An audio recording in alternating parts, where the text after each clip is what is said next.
அவருக்குள்ளே அசைகிறோம், அவருக்குள்ளே பிழைக்கிறோம், அவருக்குள்ளே இருக்கிறோம்.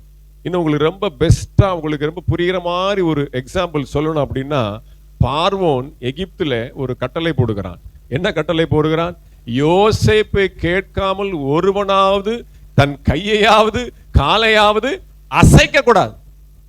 யாராவது ஒருத்தன் கையை அசைக்கணும்னா யோசேப்புக்கு வாட்ஸ்அப் அனுப்பி போன் போட்டு ஐயா அசைக்கலாமான்னு கேட்டுட்டு அவர்கிட்ட ரிப்ளை வந்ததுக்கு அப்புறம் தான் அவன் கையை அசைக்கணும். அவருக்குள்ளே அசைகிறோம், அவருக்குள்ளே இருக்கிறோம், அவருக்குள்ளே பிழைக்கிறோம். அப்போ உங்கள் சரீரத்திலே நீங்கள் செய்யக்கூடிய ஒவ்வொரு கிரியையும் அவர் என்ன செய்ய சொல்லுகிறாரோ அதைத்தான் செய்யணும். அப்பொழுதுதான் அவர் தமது வல்லமையினாலே உங்களை எழுப்புவார்.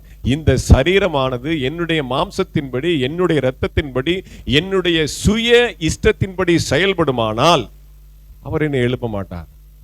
எனக்குள்ளே இருக்க வேண்டிய ஒரு மிகப்பெரிய ஒரு நம்பிக்கை என்ன அப்படின்னா, அவருக்குள்ளே இருக்கிறேன், அவருக்குள்ளே அசைகிறேன், அவருக்குள்ளே பிழைத்திருக்கிறேன். அல்லேலூயா. அப்ப யோசேப்பை கேட்காம யாரும் கையை காலை அசைக்க கூடாதோ, அதே மாதிரி இயேசு கிறிஸ்துவை கேட்காம நீங்க என்ன பண்ணக்கூடாது? கையை அசைக்க கூடாது, காலை அசைக்க கூடாது. அல்லேலூயா. செய்வீங்களா? செய்ய முடியுமா? இன்னையில இருந்து பிராக்டிஸ் பண்ணுங்க. ஆண்டவரே, இந்த சுண்டு வரல அசைக்கலாமா? அப்படின்னா என்ன அர்த்தம்? பிசிக்கலா அப்படி இல்லை. அவர் அனுமதி கேட்காம, அவர் அனுமதி இல்லாம, அவர் அலோ பண்ணாம நீங்க எதையும் செய்யாதீங்க, சுயமா செய்யாது.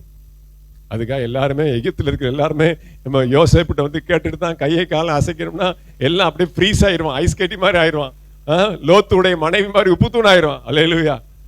அப்படி இல்லை. அவனுக்கு அப்படியாக நீங்க கீழ்ப்படிய வேண்டும். யோசேப்பு என்ன சொல்றானோ அதைத்தான் நீங்க கேட்கணும். நானே யோசேப்பு கேட்டுதான் செய்யறேன், அப்ப நீங்க என்ன? பார்வோன் நானே அவன் என்ன சொல்றானோ அதைத்தான் நான் கேட்டு செஞ்சுட்டு இருக்கேன், அப்புறம் என்னை காட்டு நீங்க பெரியாளா? அல்லேலூயா. அப்ப பிதாவாகிய தேவன் கிறிஸ்துவை அவ்வளவாய் உயர்த்தி இருக்கிறார். அல்லேலூயா. அவரே பிதாவாகிய தேவனே கிறிஸ்துவை உயர்த்தி மகிமைப்படுத்தும் பொழுது நாம் கிறிஸ்துவை கேட்காம எந்த ஒரு காரியத்தையும் செய்யக்கூடாது.